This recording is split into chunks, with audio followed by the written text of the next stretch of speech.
आदरणीय तथागत भगवान गौतम बुद्ध, बौद्धिसत्व विश्वरत्न संविधानकार डॉक्टर बाबासाहेब आंबेडकर, बहुजनांच्या सर्व महापुरुषांना विनम्र अभिवादन करून ब्रह्ममंचकावरती उपस्थित वंचित बहुजन आघाडीचे नेते अध्यक्ष बाळासाहेब आंबेडकर, पूज्य म्हणते यांना वंदन करतो. भारतीय बौद्ध महासभेचे विविध प्रदेशातून आलेले आमचे अध्यक्ष, उपस्थित बंधू भगिनींनो, समता सैनिक दल, आज डॉक्टर बाबासाहेब आंबेडकरांचा महापरिनिर्वाण दिन 69वा त्यांना आदरांजली श्रद्धांजली व्यक्त करू. गेल्या अनेक वर्षाचे रेकॉर्ड तोडलेले आहेत असं मी म्हणेन,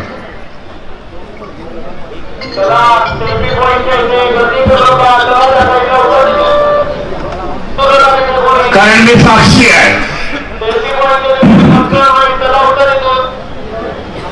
आज पोलिसांनी देखील मला सांगितलं की मोठ्या संख्येने लोक आलेले आहेत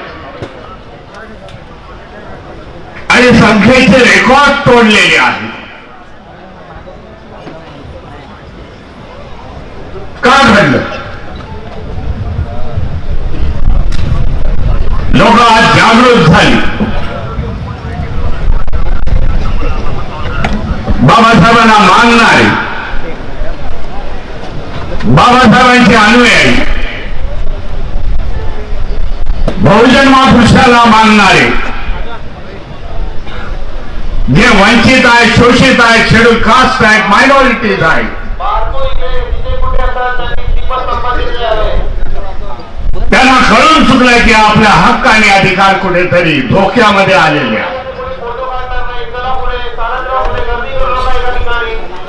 या महापुरुषाच्या माध्यमामधून यांनी आमचे हक्क आणि अधिकार सुरक्षित ठेवलेले आहेत.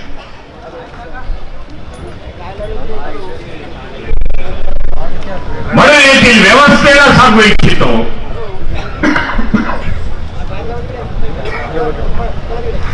ज्या प्रमाणामध्ये दाबण्याचा प्रयत्न या समाजाला होईल,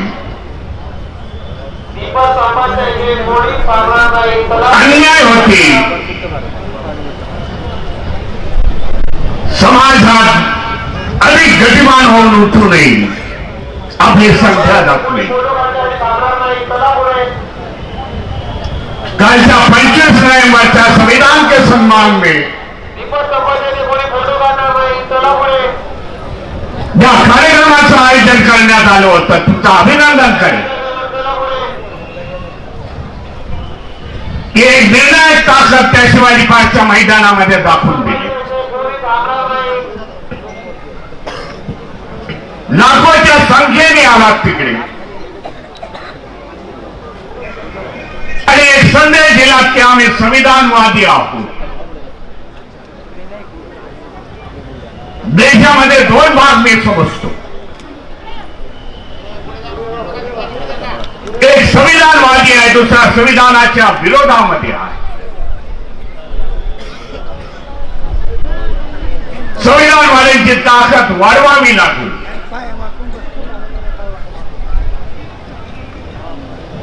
आणि इलेक्शनच्या माध्यमातून या सरकारला आपल्याला काढून टाकावं लागेल.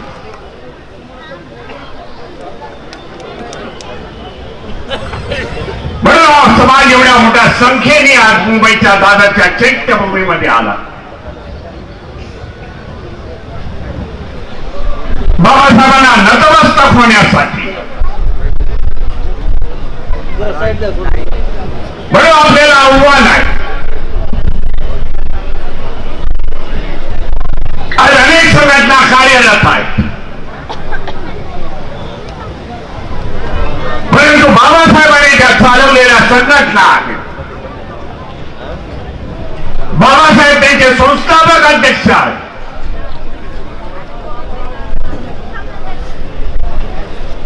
भारतीय बौद्ध महासभा समता सैनिक दल, राजकीय संकल्पना घेऊन चाललेला वंचित बहुजन आघाडी या संघटनेला बळ देण्याचं कार्य करा त्याच्या पुढच्या काळामध्ये. तर हे समाजाच्या संघटना समाजाचं भलं करू शकतात.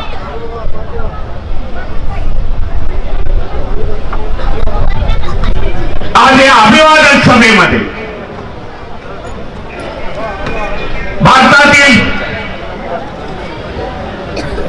भारतीय बौद्ध महासभेच्या शाखा किती आहेत, प्रदेशामध्ये किती आहेत, त्यांच्या अध्यक्षांना बोलून हे दाखवण्याचा प्रयत्न झाला. 22 प्रदेशामध्ये आम्ही कार्यरत आहोत.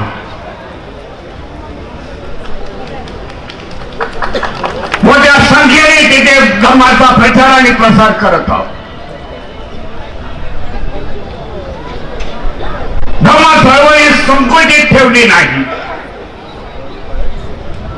तर देशाच्या कानाकोपऱ्यामध्ये पोहोचवण्याचा प्रयत्न केला.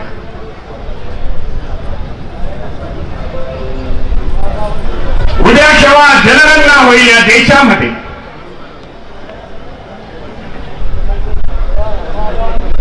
तेव्हा जनगणनेच्या आकडेवरून बौद्धांची संख्या किती करोडोमध्ये वाढलेली आहे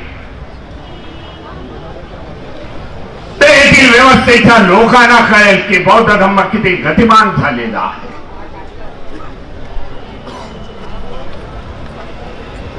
म्हणून मगाशी जे भंते आपले बसले होते धर्मशाळेमधून आले होते लिंपोचे हे दलाई लामाचे 3ऱ्या क्रमांकाचे भंते जे आहे त्यांनी देखील समाधान व्यक्त केलं. जी देश में धम्म का कार्य अच्छा तरह से चल रहा है.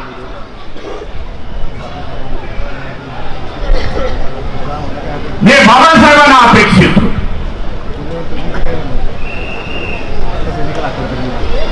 धम्माचा बेस वाढवल्यानंतर सामाजिक बेस वाढवावा लागेल आणि त्याच्यानंतर राजकारणाला आपल्याला न्याय देता येईल.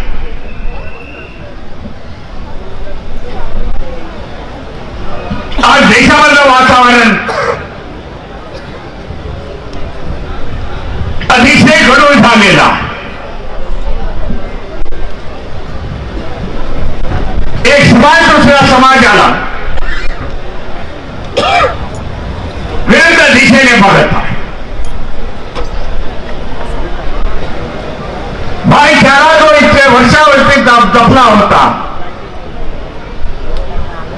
तो आज समाजामध्ये भाईचारा राहिलेला नाही. संविधानाने दिलेल्या समतेचा मार्ग हा देखील राहिलेला नाही. येणाऱ्या काळामध्ये आपल्याला लढावं लागेल. देशामध्ये पुन्हा बॅलेट पेपर आणावा लागेल. इलेक्शन बॅलेट पेपर वरती व्हायला पाहिजे. ईव्हीएम इथून हटवावं लागेल. परंतु दुर्दैवाने देशामधला विरोधी पक्ष ह्याच्यासाठी कमकुवत पडतोय. ही लढाई देखील आंबेडकर वाद्यांना पुढच्या काळामध्ये आपल्याला लढावी लागेल आणि जिंकावी लागेल. आपल्या सगळ्यांना धन्यवाद देतो. एवढ्या मोठ्या संख्येने आपण आलात. पुन्हा एकदा डॉक्टर बाबासाहेब आंबेडकरांना अभिवादन करतो आणि माझ्या वाणीला विराम देतो. नमो बुद्धाय. जय भीम. जय संविधान.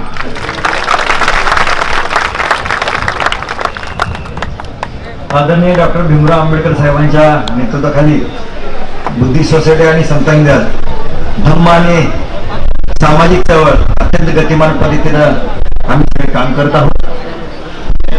आदरणीय श्रद्धेय ॲडव्होकेट बाळासाहेब आंबेडकर यांना विनंती करतो की त्यांनी आपल्या सर्वांना आम्हा सर्वांना